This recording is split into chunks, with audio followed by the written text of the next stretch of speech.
You know what I find genuinely hilarious? Birth plans. Not the actual act of giving birth. That part is objectively terrifying, and I will not make fun of it. I mean the document, the laminated, color-coded 4-page document that expectant parents bring to the hospital detailing their preferred lighting conditions, their playlist choices, the exact room temperature they want, whether they'd like lavender aromatherapy, and a formal written request that nobody in the room use the word push in a tone that feels disempowering. People argue with their OBGYNs about this. There are online forums, lengthy, passionate, heated online forums, debating whether a birthing pool with jets constitutes a reasonable ask from your insurance provider. I'm not judging. I genuinely am not. I understand that labor is painful and terrifying, and that feeling in control of the environment matters. But somewhere in the back of my brain, a very quiet alarm goes off when I hear this stuff. An alarm that sounds like 200,000 years of human history clearing its throat. Because the human body was not designed with aromatherapy in mind. It was shaped. And I use that word loosely. Evolution is not a designer. It's more of a chaotic intern who throws things at the wall. It was shaped by a set of pressures so brutal and contradictory that what we call normal human childbirth is, from a pure biomechanical standpoint, almost physically impossible. And yet here we all are. Let me explain exactly how close to the edge our species walks every single time a human child comes into the world, and how the women who figured out how to manage this, somewhere in the deep dark of the Pleistocene, basically invented the most important social technology in human history. Let's start with the basic insult.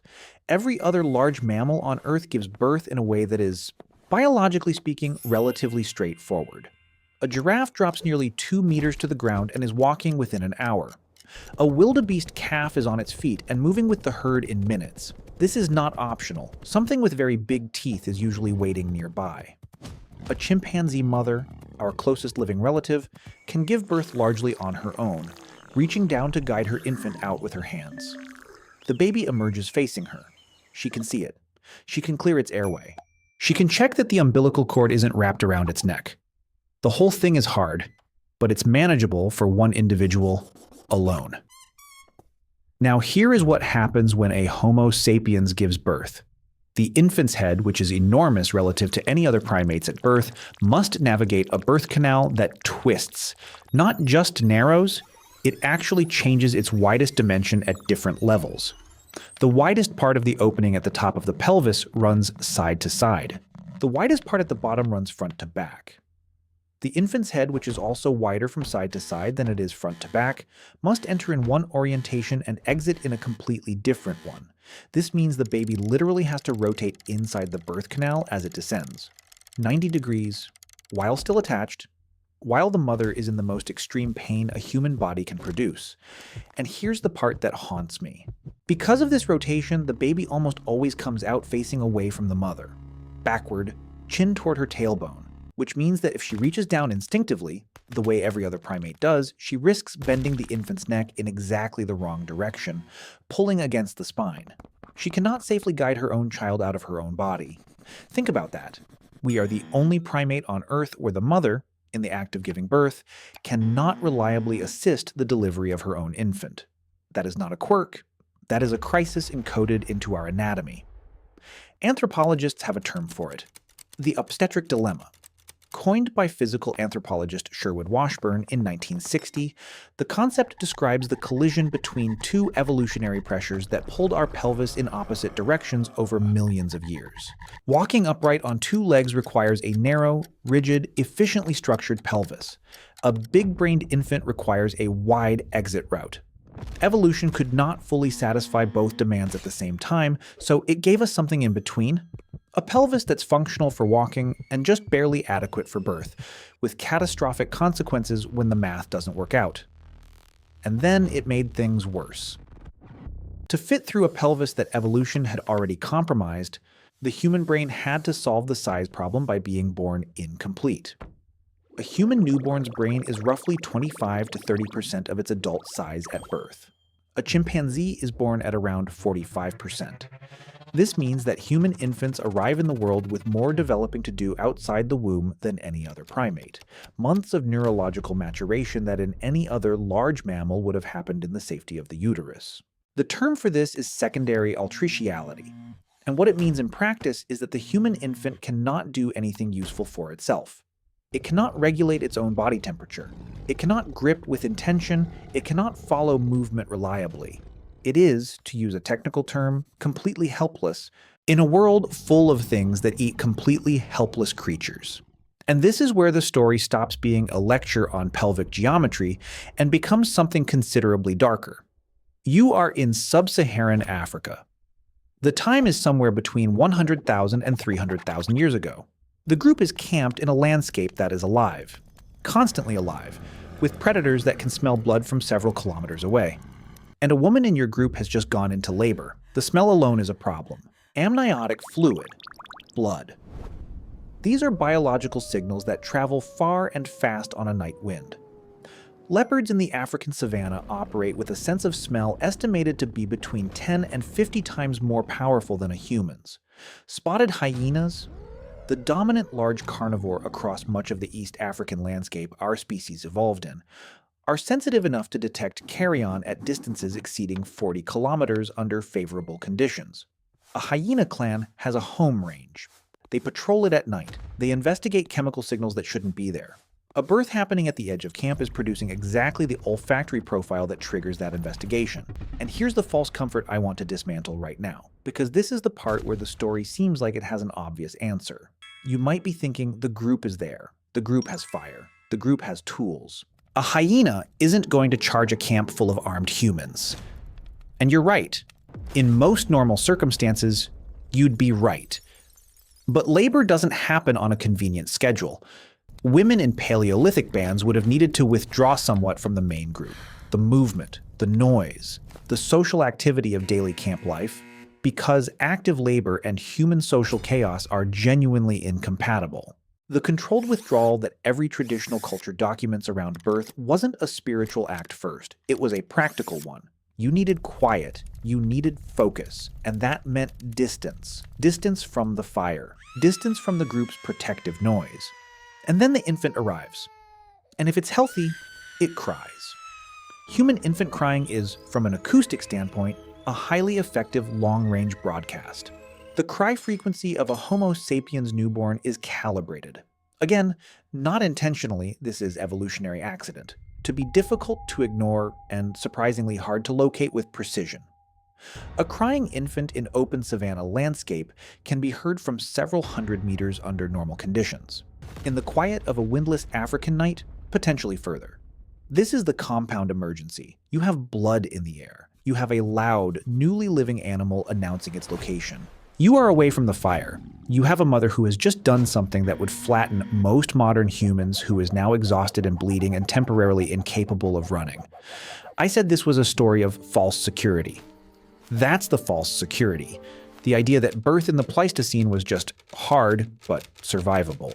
It was hard and survivable and simultaneously a highly specific beacon for predation. And the people managing that situation were doing it with bare hands and no concept of the word midwife. And they figured it out anyway. Here is what they figured out, and why it still astonishes me. Going off to give birth alone was never the solution, even though isolation looks like the safe choice. Alone, a laboring Homo sapiens woman is not safer. She's categorically less safe, for every reason we've just established. The solution was not absence of others. The solution was the right others, doing exactly the right things in silence. This is what anthropologists call obligate midwifery, not midwifery as a cultural luxury or a professional service. Obligate midwifery, meaning that, unlike every other primate on the planet, the survival of Homo sapiens mothers and infants during birth is statistically dependent on the presence and skill of experienced assistants. This is not a preference. It is woven into our reproductive biology. Other primates give birth alone or with passive witnesses. Their mechanical simplicity permits it. Our mechanical complexity does not. A Homo sapiens birth, in the absence of skilled assistance, goes badly at a rate that is not theoretical. It's documented in the modern world wherever obstetric care is unavailable. Obstructed labor accounts for approximately 8% of all maternal deaths globally, according to the World Health Organization's data. In a world without surgical intervention, without antibiotics for the infections that follow internal injury, without any of the pharmacological tools we now take completely for granted, that percentage would have been devastating, generation after generation. What this means, the thing that took me a while to fully absorb, is that our species built, over hundreds of thousands of years, a form of social knowledge that was as critical to our survival as any weapon or food preservation technique. The accumulated understanding of how to manage a human birth. Which position reduces the risk of obstructed labor? How to support the perineum during delivery to prevent catastrophic tearing? How to guide an infant out safely when it's presenting in the wrong orientation? How to manage the cord? How to read whether the bleeding after delivery is within the range of survivable or something that is going to kill this woman in the next few hours. None of this was written down. None of it was formally taught.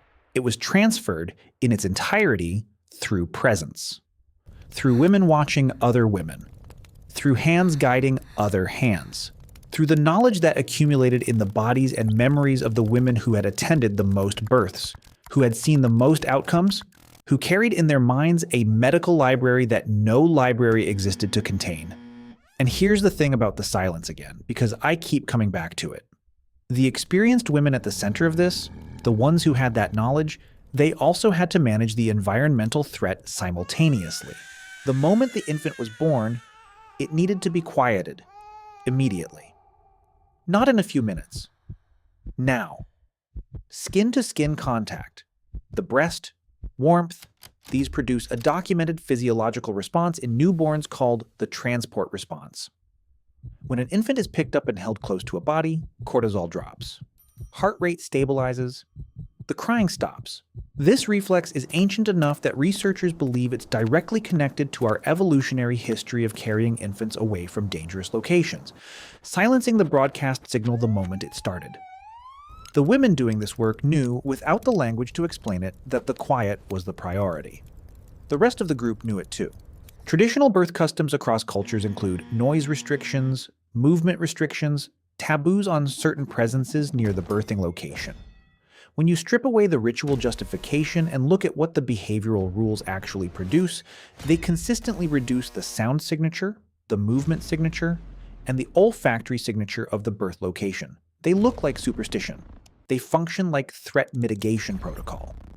And the experienced woman at the center of it, managing the mechanics, watching the mother, quieting the infant, monitoring the darkness beyond the small circle of their location, she was doing all of this with nothing. No instruments, no drugs, no training that anyone would recognize as training.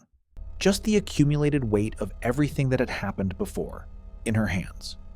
That is the oldest knowledge transfer in the history of our species.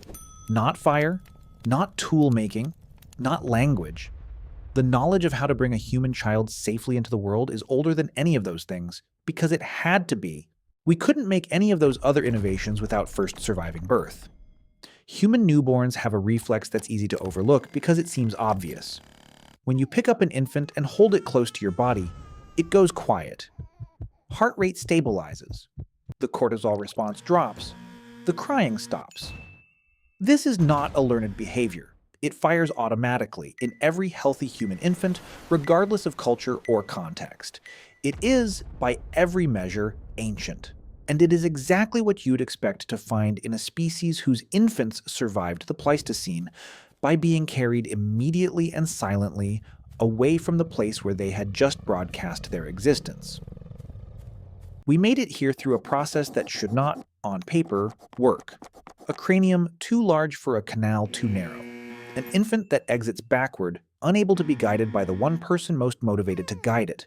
A birth that produces a compound acoustic and olfactory signal in an environment designed to detect exactly that signal. And somehow, 200,000 years of Homo sapiens on this planet. Every one of us born through the same impossible mechanical event.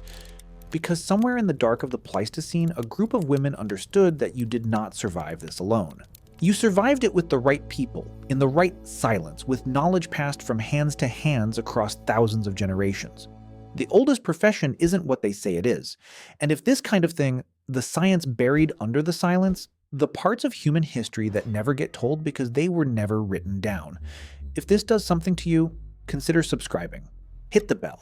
You're sitting in a warm room right now, on something comfortable, safe, heart beating from 200,000 years of that kind of impossible work. You can spare a click.